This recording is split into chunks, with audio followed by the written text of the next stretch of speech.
پاک خاتم النبیین صلی اللہ علیہ وسلم کے ارشادات حدیث مبارکہ اور سنن قرآن مجید کے تشریح و تفسرین مثلاً قرآن مجید میں ہے واقعیم الصلاۃ نماز قائم کرو، اس کی تشریح تفصیل حدیث مبارکہ سے ملتی ہے کہ نماز کیسے پڑھے، یعنی رکوع سجود، اس لیے فرمایا کہ جو کچھ تمہیں اللہ کے رسول عطا فرمائے وہ لے لو اور جس سے منع فرمائے اس سے رک جاؤ۔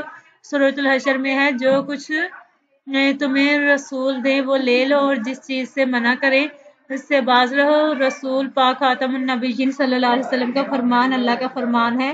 قرآن مجید میں ہے کہ جس نے رسول پاک خاتم النبیین صلی اللہ علیہ وسلم کے اطاعت کی اس نے اللہ کی اطاعت کی۔ حدیث نمبر 5 ہے ایاکم والظن فإن الظن اکذب الحدیث۔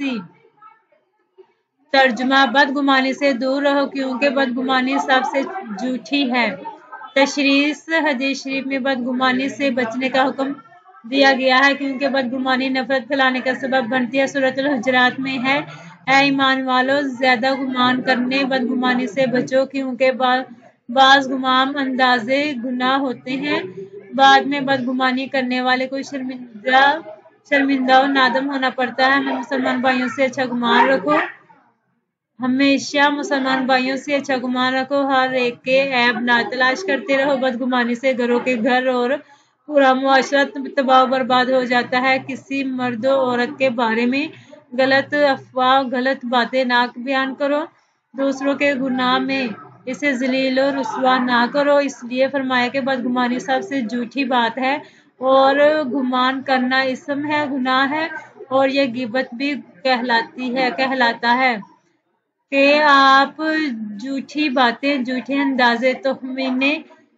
نیک لوگوں کے بارے میں لگا کر انہیں محلے یا معاشرے میں بدنام کرے رسوا کرے اور تحقیق سے پتہ چلے کہ وہ سب جھوٹ تھا، افواہ اور غلط الزام تھا، لیکن اس سے کسی کی عزت واپس نہیں آتی۔ اس لیے رسول پاک خاتم النبیین صلی اللہ علیہ وسلم نے امت کے تمام افراد کو مسلمانوں کو نصیحت فرمائی کہ بدگمانی سے بچو۔ اکثر بدگمانی برا گمان ظن جھوٹ ہوتا ہے، فضول ہے اور برا گمان بہت بڑا گناہ ہے۔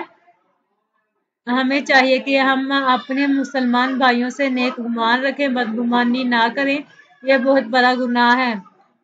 حدیث نمبر 6 ہے لعنت اللہ علی الراشی والمرتشی۔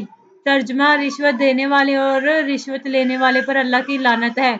تشریح رشوت کا چلن کسی قوم میں اس وقت ہوتا ہے جب ملک میں عدل و انصاف ختم ہو جائے اور لوگوں کو ان کے حقوق جائز طریقے سے نہ مل سکے۔ کسی قوم کی یہ حالت اس کی معاشرتی بگاڑ اور ظلم کی ایک نہایت خراب صورت ہے۔ جس معاشرے میں انسانوں کے جائز حقوق کی راہ میں ظالم آفیسر کلرکوں کے ناجائز مطالبے حائل ہو جائے وہاں امن سکون کیسے قائم رہ سکتا ہے؟ اس لیے رشوت دینے والا اور رشوت لینے والا دونوں کے متعلق رسول پاک خاتم النبیین صلی اللہ علیہ وسلم نے لعنت فرمائی، یعنی وہ اللہ تعالیٰ کی رحمت کے مستحق ہو ہی نہیں سکتے۔ جو مجبور لوگوں کی مجبوری کا ناجائز فائدہ اٹھا کر رشوت لیتے ہیں وہ جہنم کی آگ کا ایندھن بنیں گے۔ حدیث نمبر 7 ہے ان اللہ یرفع بہذا الکتاب اقواما ویضع بہ آخرین۔ ترجمہ اللہ تعالیٰ اس کتاب قرآن مجید کے ذریعے سے بہت سے لوگوں کو اونچا کرتا ہے اور بہتوں کو اس کے ذریعے سے نیچے گراتا ہے۔ تشریح وہ معزز تھے زمانے میں مسلمان ہو کر تم خوار ہوئے تازی کے قرآن ہو کر۔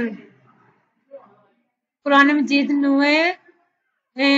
بنی نوع انسان کے لیے رشد و ہدایت کا ذریعہ ہے، یہ علم حکمت کی عظیم ترین کتاب ہے۔ افراد اور قوموں کی اصلاح کے لیے اس میں رہنما اصول بنائے گئے ہیں۔ عرب قوم قرآن پر عمل پیرا ہونے کی وجہ سے دنیا کی امام بنی، وہ قوم انسانیت کے اعلیٰ ہلاک سے راستہ ہوئی، دنیا کو اسلام کا ابدی پیغام پہنچایا۔ اس حدیث شریف میں یہ واضح کیا گیا ہے کہ قرآن مجید پر عمل کے نتیجے میں اللہ تعالیٰ دنیا و آخرت میں عزت و سرفرازی اور بلند مقام عطا فرماتا ہے اور اس سے منہ پھیرنے والوں کو ذلیل و خوار اور تاہی گہرائیوں میں گرا دیتا ہے۔ طریق ہوا ہے کہ مسلمان جب تک قرآن مجید کی تعلیمات پر عمل پیرا رہے، قرآن کو سینے سے لگایا پوری دنیا میں ہمیشہ غالب و بلند رہے۔ جب انہوں نے اس کی طرف غفلت و لاپرواہی برتی تو عزت و سربلندی سے محروم ہو گئے۔ یہ بات رسول پاک خاتم النبیین صلی اللہ علیہ وسلم نے پہلے ہی ارشاد